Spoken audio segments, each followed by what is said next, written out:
Graça e paz, pessoal, em nome de Jesus. Que o poderoso e grande Deus abençoe a vida de cada um de vocês que está aqui assistindo. É uma alegria imensa estar aqui. E eu quero colocar algo no coração de vocês.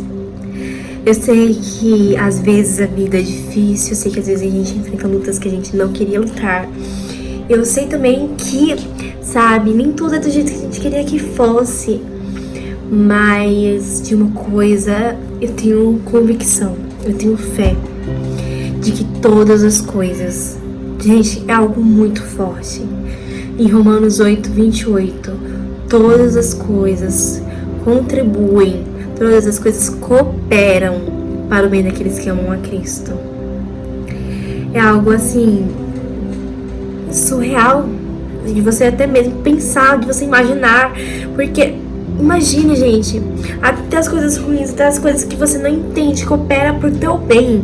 Mas deixa eu te falar uma história muito linda que a gente encontra na Bíblia, a história de José. José, gente, José é uma história assim, cativante. Em Gênesis 37 começa a contar a história. Já diz assim no título: os sonhos de José. Jacó habitou na terra de Canaã, onde seu pai tinha vivido como estrangeiro.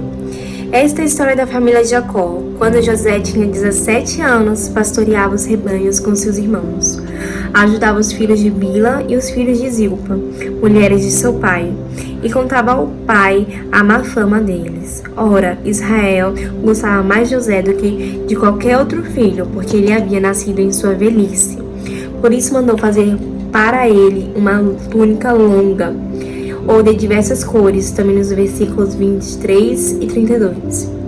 Quando seus irmãos viram que o pai gostava mais dele do que de qualquer outro filho, odiaram-no e não conseguiam falar com ele amigavelmente. Certa vez José teve um sonho e quando contou a seus irmãos, eles passaram a odiá-lo ainda mais. Ouça um sonho que tive, disse-lhes. Estávamos amarrando os feixes de trigo no campo, quando o meu feixe se levantou e ficou em pé, e os seus feixes se ajuntaram ao redor do meu e se curvaram diante dele. Seus irmãos lhe disseram: então você quer reinar? Então você vai reinar sobre nós? Quer dizer que você vai nos governar? E odiaram-no ainda mais por causa do sonho do que lhe tinha dito. Depois teve outro sonho e contou aos seus irmãos. Tive outro sonho, e desta vez o sol e a lua e 11 estrelas se curvavam diante de mim. Quando contou ao pai e aos irmãos, o pai o repreendeu e lhe disse: que sonho foi esse que você teve? Será que eu e sua mãe e seus irmãos iremos a nos curvar até o chão diante de você? Assim seus irmãos tiveram ciúmes dele. O pai, no entanto, refletia naquilo. Por enquanto eu vou ler até aqui. Vamos refletir sobre isso. Eu fico imaginando José. Ele como um filho preferido, ganhou uma túnica em que simbolizava isso, uma túnica colorida, como diz algumas versões. E, sabe, era algo que era nítido, que ele era o filho preferido do pai. Só que algo importante nisso, e Jacó refletia sobre isso. Jacó refletia no que seu filho dizia. Gente, antes de eu começar a reflexão em si, eu quero deixar uma frase, quero deixar um tema. Eu vou falar uma frase em que o Espírito Santo vai ajudar a fechar, a concluir tudo isso hoje. Mas entenda só, eu quero deixar essa frase: o fundo do poço te ensinará coisas que o alto da montanha não é capaz de ensinar. Gente, depois disso, a gente lê, continuando aqui, tudo o capítulo 37, até agora, a gente está só no 37, vendido pelos irmãos. Os irmãos de José tinham ido cuidar dos rebanhos do pai, perto de Siquém. E Israel disse a José: como você sabe, seus irmãos estão apacentando os rebanhos perto de Siquém. Quero que você vá até lá. Sim, senhor, respondeu ele. Disse-lhe o pai: vá ver se está tudo bem com seus irmãos e com os rebanhos, e traga-me notícias. Jacó o enviou quando estava no vale de Hebron. Mas José se perdeu quando se aproximava de Siquém. Um homem o encontrou vagueando pelos campos e lhe perguntou: quem é que você está procurando? Ele respondeu: procuro meus irmãos. Pode me dizer onde eles estão apacentando os rebanhos? Respondeu o homem: eles já partiram daqui. Eu os ouvi dizer: vamos para Dotã. Assim José foi em busca dos seus irmãos e os encontrou perto de Dotã. Mas eles o viram de longe e antes que chegassem planejaram matá-lo. Uau, gente, algo assim. Uau, gente, que forte. Eles planejavam matar José. Gente, então vocês entendem que... Peraí. Então, o plano inicial não era colocar José no fundo do poço. O plano inicial era matar. O plano inicial era acabar. Mas, gente, olha como Deus é generoso com a nossa vida. Olha, não, gente, eu não quero dar spoiler. Eu sei que a maioria já conhece a história de José, mas sim, gente, eles planejavam matar José. Eram os planos deles. Era que ia, tipo, bora matar ele logo. Preferido do pai, que não sei o que, a gente gosta dele, bora matar. Só que, olha, uma intervenção do Senhor. Continuando. Lá vem aquele sonhador, diziam uns aos outros. É agora, vamos matá-lo e jogá-lo num desses postos. E olha as ideias. E continuando. Lá vem aquele sonhador, diziam uns aos outros. É agora, vamos matá-lo e jogá-lo num destes poços. E diremos que um animal selvagem o devorou. Veremos então o que será dos seus sonhos. Imagina os irmãos, aquele arrogante. Você tá achando o quê? Ele tá sonhando. Ele tá sonhando que um dia logo eu, vou me curvar diante dele. Tipo, quem é ele? Cai na real, né, José? Por favor. Bora matar logo, acabar com aquele menino sonhador, aqueles sonhos dele, velho besta, que nem me importa, eu não faço nem questão. Só que aí vem do Senhor por uma intervenção. E olha o que diz. Quando Rúben ouviu isso, tentou livrá-lo das mãos deles, dizendo: não lhe tiremos a vida. E acrescentou: não derramem sangue, joguem-no naquele poço no deserto, mas não toquem nele. Rúben propôs isso com a intenção de livrá-lo e levá-lo de volta ao pai. Chegando José, seus irmãos lhe arrancaram a túnica longa, a túnica colorida, arrancaram-no e o jogaram no poço, que estava vazio e sem água. Pense como José estava. Pense os pensamentos que estavam na mente de José. E agora é meu fim mesmo. Aqueles sonhos devem ter sido mentiras na minha vida. Eu acho que, sei lá, eu devo ter comido demais quando eu fui dormir. E aí tinha um pesadelo, né, na verdade, digamos assim, ou um sonho errado. Porque o que aconteceu com ele era como se ele tivesse se desviado do caminho que era pra ele ir. Ao se sentarem para comer, viram ao longe uma caravana de ismaelitas que vinha de Gileade. Seus camelos estavam carregados de especiarias, bálsamo e mirra, que levavam para o Egito. Judá disse então a seus irmãos: que ganharemos se matarmos o nosso irmão? Que ganharemos se matarmos o nosso irmão e escondermos o seu sangue? Gente, pensa só, se a gente não soubesse o final da história. A gente vai maluco. Tipo, cara, não faça isso. Não faça isso, Judá. Porque o cara vai ser governador da tua família. Não faça isso, não. Tu tá querendo levar ele pro Egito por quê? Vocês vão entender, porque eu disse aquilo lá no começo. Eu disse aquele versículo lá no começo. Vocês vão entender agora. Vocês vão entender o porquê todo mal coopera para o bem daqueles que amam a Cristo. Vocês vão entender nessa história de José maravilhas. Vamos lá. E ó, em hebraico diz, em hebraico sangue significa própria carne. E seus irmãos concordaram. Quando os mercadores ismaelitas de Midian se aproximaram, seus irmãos tiraram José do poço e o venderam por 20 peças de prata aos ismaelitas, que o levaram para o Egito. Quando Rúben voltou ao poço e viu que José não estava lá, rasgou suas vestes. E voltando a seus irmãos, disse: o jovem não está lá, para onde irei agora? Então eles mataram um bode e mergulharam no sangue a túnica de José.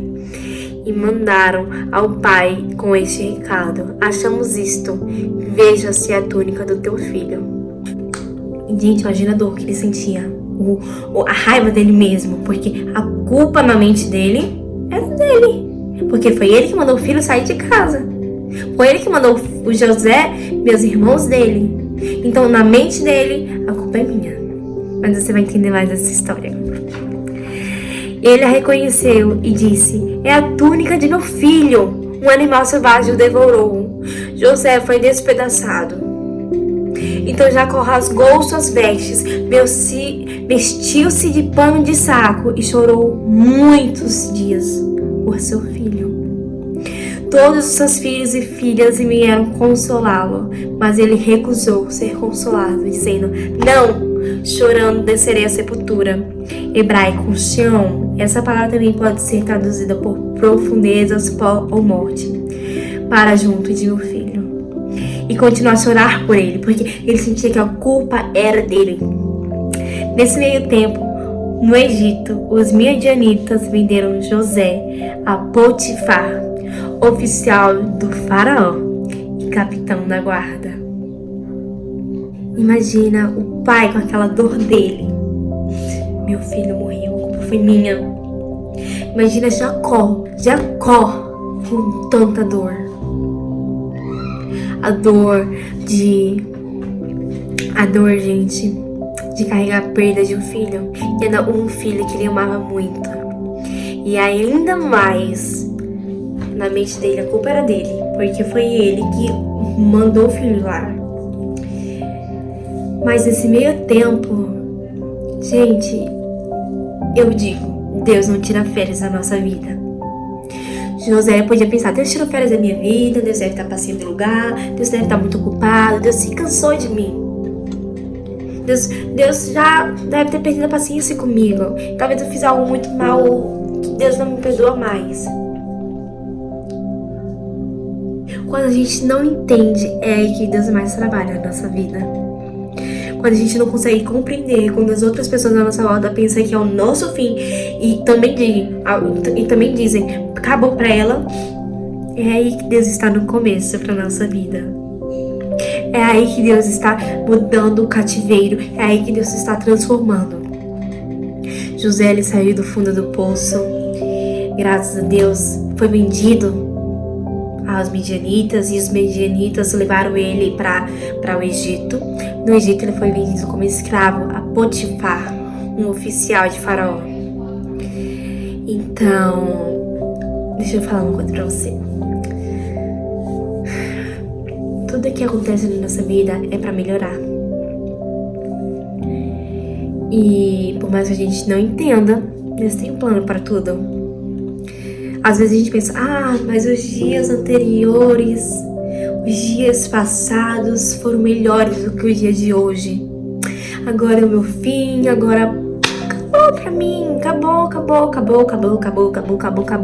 Não tem mais nada pra mim, sabe? Nada mais de bom me espera. Agora, pronto, Deus me abandonou, acabou, meu fim. Mas deixa eu te falar, não é o teu fim, é apenas o teu começo. José, ele sofreu no fundo do poço, sofreu. Talvez não tenha sido legal, talvez, claro que não foi. Depois foi vendido de escravo ao Potifar. Mas sabe o que diz na Bíblia mesmo? Gente, eu quero que vocês, se Deus permitir, vocês tirarem um tempo, leia, sabe, a história toda de José na Bíblia. Começa lá em Gênesis. Tá lá em Gênesis. Leia toda a história de José na Bíblia, para você entender cada detalhe. Na Bíblia mesmo diz que mesmo que José, ele começou sendo escravo de Potifar, um oficial do faraó. Só que deixa eu te falar uma coisa, mesmo assim,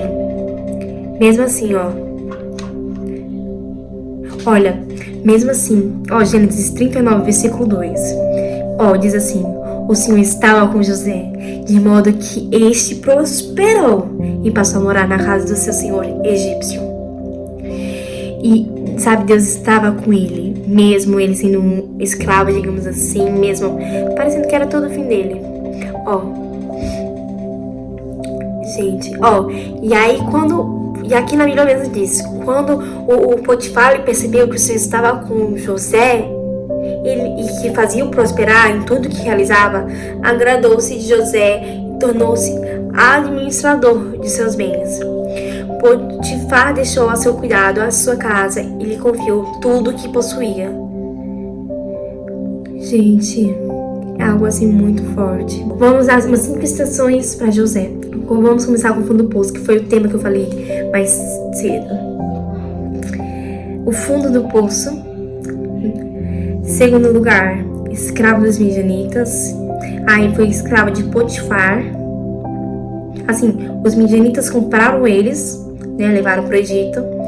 Meio que não trataram ele, tipo, comprei, né, tu por 20 moedas de prata, né? Fica em paz, não, fica aqui, senta aqui, bebê, ó. Senta aqui, querida. Não. Quantas delas trataram assim? Passou pelos midianitas. Depois foi pra Potifar. Depois de Potifar, parece que tava tudo bom nele, porque, cara, gente, vamos falar sério, ele era administrador de Potifar. Gente, que cargo teria pra ele maior do que esse? E Deus lá, ó, eu falando isso, e Deus assim no céu, ó, tipo, eu tenho algo melhores pra vocês, meus filhos. Às vezes a gente pensa, cara, que cargo melhor teria do que administrador de alguém que serve o faraó, alguém que serve assim, tipo, de cara, sabe? Não é alguém que serve, sabe? Alguém que... Potifar com certeza já deve ter falado com o faraó. É como uma empresa, gente. Digamos assim, tem lá um empresário, em torno da empresa, e aí tem os funcionários, tem os gerentes de cada cargo, né? Digamos assim, gerente da administração. Aí tem os administradores, sabe? Tem, digamos assim, tem várias partezinhas, digamos assim, até chegar um todo. E acontece, gente, que ele estava trabalhando, José, ele era administrador de alguém que era muito perto de Faraó, um oficial de Faraó. Ele tava com algo assim, muito, digamos assim, uau, era um cargo muito alto. Porque administrador, ele não era mais apenas um escravo. Porque, ó, o Potifar, ele era oficial do Faraó e capitão da guarda. Entende? Então, ele tinha, com certeza, ele tinha uma, digamos assim, ele falava com o faraó de perto, não era por recados, não era por alguém mais importante, era ele faraó, digamos assim, porque ele tinha um cargo grande, Potifar. Ele era um oficial do rei, gente. Para ser um oficial do rei, ele falava com o rei, o faraó, ele era oficial do faraó, então ele falava com o faraó. Então, entenda, gente, ele era administrador, José era administrador de alguém que era muito perto de faraó. Que cargo José teria, gente, maior do que esse? Pra José, eu até penso, tava tudo beleza agora, tava tudo tranquilo. Ah, entendi, tá tudo beleza, aqueles sonhos deixa lá quieto, mas aqui tá tudo tranquilo, tá tudo em paz. Porque era um cargo muito alto, gente, que José tava tendo. Não era o mais alto, claro que não era, mas era algo alto. Porque José, entenda, José ele administrava os bens de Potifar. E Potifar era um oficial do rei. Era alguém que tinha um contato, digamos assim, com o faraó. Não era alguém que ouvia as notícias por longe. Não, era alguém que ouvia da própria boca de faraó. Só que acontece que José vai pra prisão depois de um tempo. Por conta da esposa de Potifar. Porque ela acaba denunciando José de algo que ele não fez, mas que ela queria que tivesse sido feito. E olha, diz assim, Gênesis 39, versículo 7. Depois de certo tempo, a mulher do seu senhor começou a cobiçá-lo e o convidou, venha, deite-se comigo. Gente, e aí acontece, vocês leiam Gênesis 39 que vocês vão entender tudo direitinho. E aí, gente, por isso, ó, seja sempre íntegro, seja sempre fiel, seja sempre reto. Mesmo que para isso você sofra, mesmo que para isso você tenha que ir pra prisão. Mas Deus te fala que mesmo se você ir pra prisão, mesmo que você sofra, Ele vai transformar esse seu sofrimento, Ele vai transformar essa sua prisão em algo que vai te levar para onde Ele tem preparado para você. E aí José não aceita, porque ele sabia que era errado. E ele não ia fazer isso com o seu senhor. Ela pegou, puxou a roupa dele e ele saiu correndo, né? Porque, gente, a gente tem que fazer realmente isso. A gente tem que fugir daquilo que não é bom pra gente. E aí, gente, ele foi pra prisão. Aí alguns podem até pensar, mas onde será que estava Deus? Levou o coitado de José pra prisão e José é tão bom, José não fez nada. Só que deixa eu te falar, Deus sabe de tudo que ele faz. Deus é Deus de detalhes, até os detalhinhos, sabe? Gente, Deus não dá ponto sem nó. Não faz nada por engano. Deus é intencional, ele tem a intenção dele pra cada coisinha que acontece em sua vida. E na Bíblia mesmo diz, a Bíblia deixa claro que até na prisão, José, ele crescia. Como assim ele crescia? Entenda que ele crescia no sentido, entenda que ele crescia no sentido de que até o homem do carcereiro, o carcereiro, gente, não se preocupava com nada do que estava a cargo de José. Gênesis 39, a partir do versículo 20. José ficou na prisão, mas o Senhor estava com ele e o tratou com bondade, concedendo-lhe a simpatia do carcereiro. Por isso o carcereiro encarregou José de todos os que estavam na prisão, e ele se tornou responsável por tudo o que lá sucedia. O carcereiro não se preocupava com nada do que estava a cargo de José, porque o Senhor estava com José e lhe concedia bom êxito em tudo que realizava. O carcereiro não se preocupava com nada do que estava a cargo de José, porque o Senhor estava com José e lhe concedia bom êxito em tudo que realizava. E assim, em nome do Senhor Jesus, Deus vai lhe fazer ter bom êxito. Deus vai fazer você prosperar em tudo que você fizer. Quando as coisas acontecem conforme os planos de Deus, a gente não entende mesmo. Mas um dia a gente vai entender o detalhe de cada coisa. Depois disso tudo, e aí José interpreta 2 sonhos na prisão. O primeiro sonho foi um era de um padeiro e outro era de um copeiro. E um foi exaltado, foi colocado no seu cargo, foi levado de volta, e o outro morreu, o outro foi morto. Mas José, ele revelou os sonhos de cada um. E o que acontece?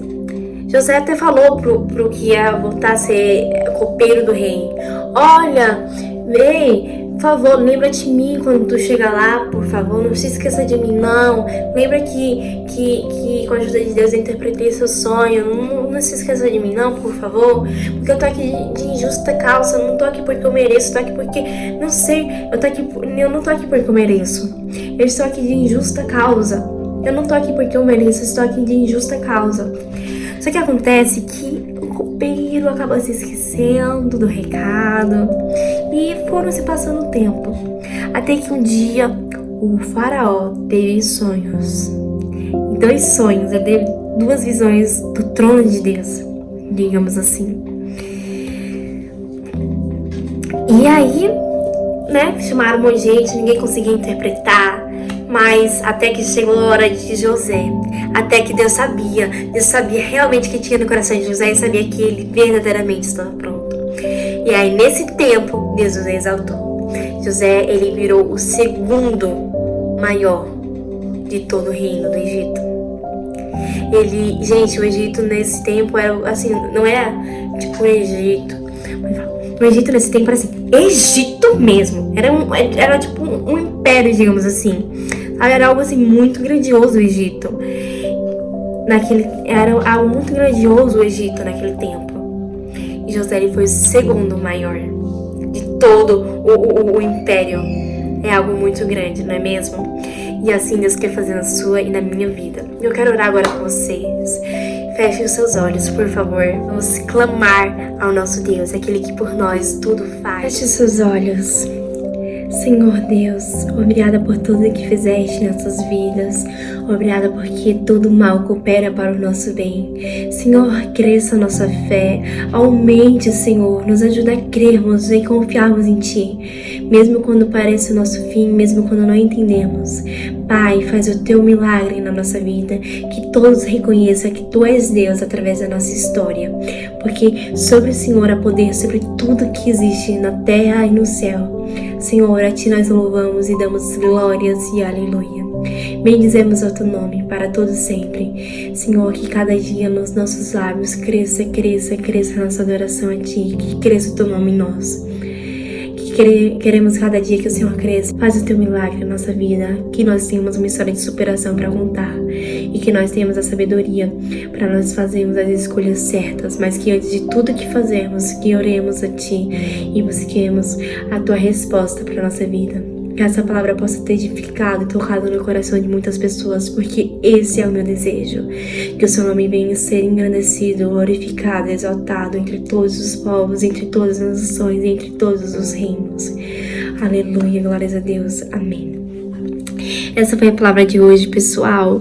Que o poderoso Deus abençoe a vida de cada um de vocês. Eu sou muito feliz de estar aqui, de ter tido esse momento com vocês.